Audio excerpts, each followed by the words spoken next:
Detroit, AP, nearly 43,000 people were killed on U.S. roads last year, the highest number in 16 years as Americans returned to the roads after the coronavirus pandemic forced many to stay at home.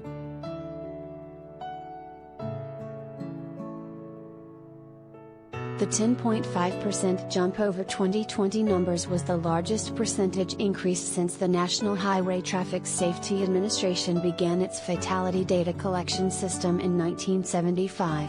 Exacerbating the problem was a persistence of risky driving behaviors during the pandemic, such as speeding and less frequent use of seat belts, as people began to venture out more in 2021 for out-of-state and other road trips, analysts said.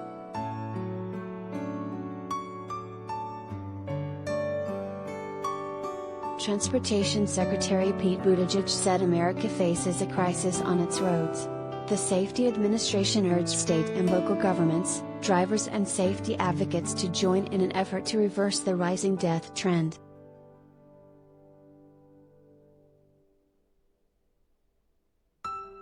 Our nation has taken a dangerous and deadly step backwards in traffic safety and impaired driving, said MAD National President Alex Ott, who urged strong public-private efforts akin to the seatbelt and airbag public safety campaigns of the 1990s to stem reckless driving. More families and more communities are feeling the crushing magnitude of this crisis on our roads.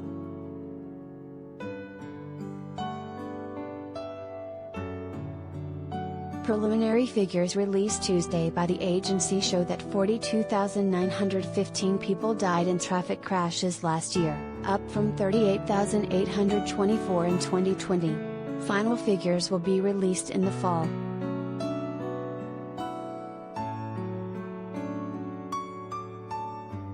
Forty-four states as well as the District of Columbia and Puerto Rico had increases in traffic deaths in 2021 compared to the previous year, led by Texas, California, and Florida. Posting declines were Wyoming, Nebraska, Wisconsin, Maryland, and Maine. Rhode Island's figures were unchanged.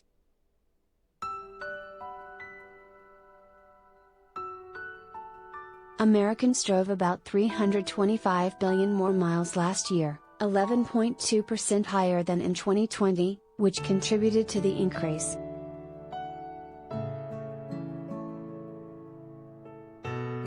Nearly 118 people died in U.S. traffic crashes every day last year, according to the agency's figures. The Governor's Highway Safety Association, a group of state traffic safety officials, blamed the increase on dangerous behavior such as speeding, driving while impaired by alcohol and drugs, and distracted driving, as well as roads designed for speed instead of safety.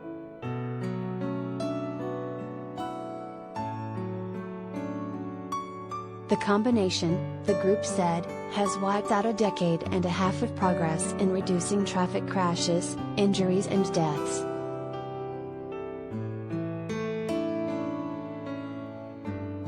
Deaths last year increased in almost all types of crashes, NHTSA reported. Crashes occurring during out-of-state travel jumped 15%, compared to 2020, many of them on rural interstate roads or access roads off city highways. Fatalities in urban areas and deaths in multi-vehicle crashes each rose 16%. Pedestrian deaths were up 13%.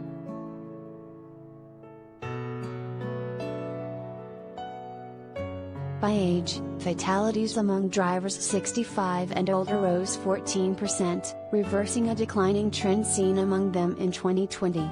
Deaths also surged among middle-aged drivers, led by those 35 to 44, which rose 15%. Kids under age 16 saw traffic fatalities increase 6%.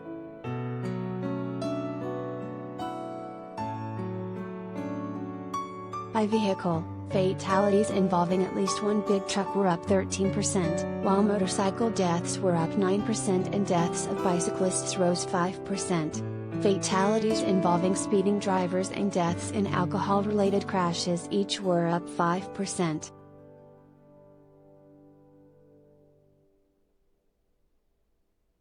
Government estimates show the rate of road deaths declined slightly from 2020.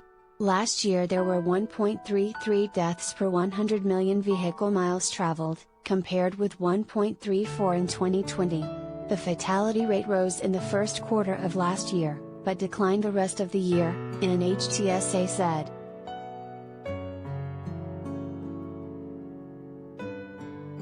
Traffic deaths began to spike in 2020. NHTSA has blamed reckless driving behavior for increases during the pandemic, citing behavioral research showing that speeding and traveling without a seat belt have been higher. Before 2020, the number of fatalities had fallen for 3 straight years.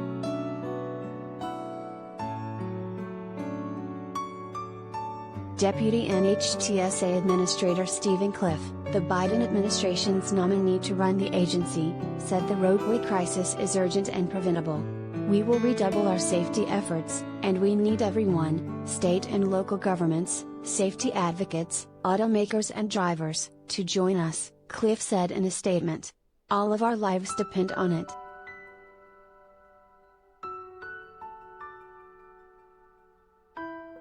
Buttigieg pointed to a national strategy unveiled earlier this year aimed at reversing the trend. He said earlier that over the next 2 years his department will provide federal guidance as well as billions in grants under President Joe Biden's new infrastructure law to spur states and localities to lower speed limits and embrace safer road design such as dedicated bike and bus lanes, better lighting and crosswalks. The strategy also urges the use of speed cameras, which the department says could provide more equitable enforcement than police traffic stops.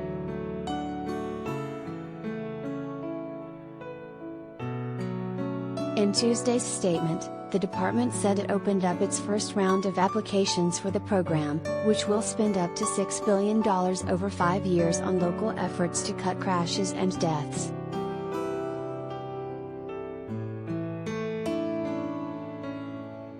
The Transportation Department is moving in the right direction to stem the increase in deaths, but it will take years for many of the steps to work, said Michael Brooks, acting executive director of the nonprofit Center for Auto Safety.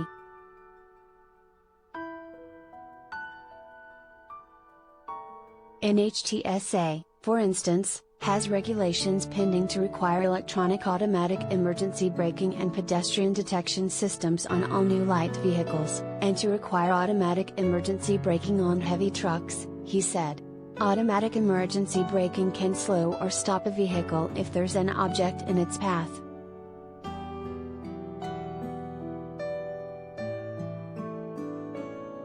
The agency also is requiring automakers to install systems that alert rear seat passengers if their safety belts aren't buckled.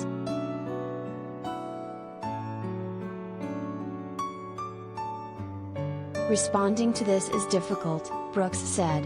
It takes a lot of work on a lot of different strategies to address these issues. They've got a lot of work on their hands.